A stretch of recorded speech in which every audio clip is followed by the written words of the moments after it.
శ్రీవారి ఆలయ పరకామణి డాలర్ల చోరీ వ్యవహారంలో సిఐడి దూకుడు పెంచింది.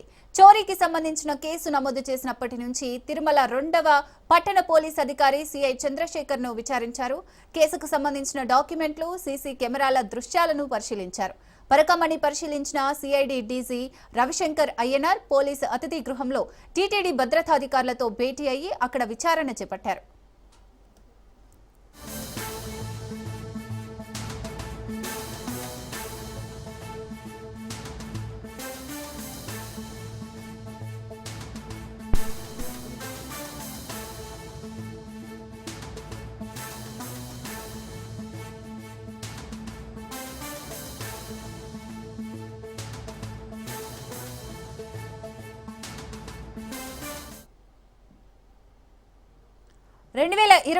సంవత్సరం మార్చిలో తిరుమల శ్రీవారి ఆలయ పరకామణిలో చోరీ చోటు చేసుకుంది. ఈ ఘటనలో $920లను చోరీ చేస్తూ టీటీడీ ఉద్యోగి రవికుమార్ పట్టుబట్టాడు.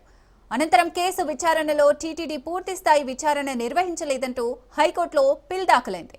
ఆ తర్వాత లోక్ అదాలత్తో రాజీ కుదర్చినప్పటికీ పాలకవర్గం కేసు మూసివేసిందని ఆరోపణలు ఎదురయ్యాయి. లోక్ అదాలత్లో రాజీ తర్వాత 14 కోట్ల విలువైన ఆస్తులను టీటీడీకి రవికుమార్ విరాళంగా ఇచ్చారు.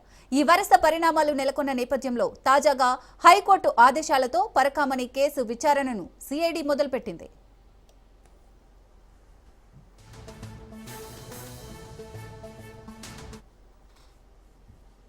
పరకామణి కేసుకు సంబంధించి 1 టౌన్ పిఎస్ లో ఉన్న CD files, FIR, charge sheet, Lok Adalat order CID బృందం సీజ్ చేసింది. పరకామణి భవనాన్ని, సీసీటీవీ కమాండ్ కంట్రోల్ సెంటర్ ను సిఐడి బృందం పరిశీలించింది. హైకోర్టు ఆదేశాల ప్రకారంలో పలు కోణాల్లో విచారించి రికార్డులను సిఐడి సీజ్ చేసింది.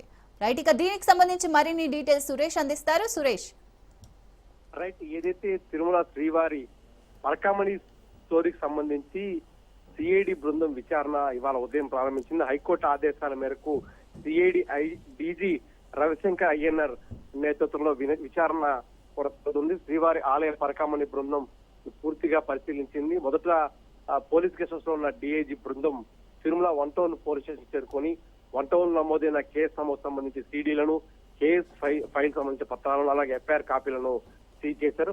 ఆ తర్వాత 1 టౌన్ కాసేపు ఎప్పుడప్పట్లో ఎవరు నమోదు చేసిన విషయాన్ని పరిశీలించి అధికారులు ధృవీకరించుకున్నారు. 2023 ఏప్రిల్ సంబంధించి శ్రీవారి ఆలయ పరకామణిలో ఒక చోరీ ఘటన సంబంధించిన $920 చోరీ చేస్తూ మఠ ఉద్యోగి రవికుమార్ పట్టుబడ్డాడో ఆ సంబంధించిన విచారణ జరిగిన తర్వాత లోక్ అదాలత్లో కేసు పెట్టి రాజీ చేయడం, ఆ తర్వాత రాజీ సంబంధించి పూర్తిగా తిరుపతి వ్యక్తి హైకోర్టుకి వెళ్లడంతో ఇది వెలుగులోకి వచ్చింది. ఆ రకంగా రవికుమార్ ఆస్తులను తిరుపతి దేవస్థానం కొన్ని డొనేషన్ రూపంలో ఇవ్వడం, మరోవైపు ప్రైవేటు వ్యక్తులు కొన్ని అతని వద్ద ఆస్తులు అన్యాకృతంగా రాయించినట్టుగా సమాచారం రావడంతో హైకోర్టు ఆదేశాలతో సిఐడి విచారణ ప్రారంభించింది. ఈ నేపథ్యంలో తిరుమల శ్రీవారి 1 టౌన్ పోలీస్ స్టేషన్ కావచ్చు, అలాగే పరకామణి సంబంధించి పరకామణి భవనాన్ని, సీసీటీవీ కమాండ్ కంట్రోల్ రూమ్ ని పరిశీలించింది.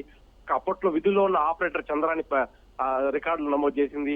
ఎన్ని గంటలకు చోరీని గుర్తించారు, ఏ డాలర్లు నోట్లు వెలుపలకు తీసుకొచ్చే క్రమంలో ఎలా గుర్తించారనే విషయం మీద చంద్ర అనే సీసీటీవీ ఆపరేటర్ దగ్గర వివరాలు సేకరించారు.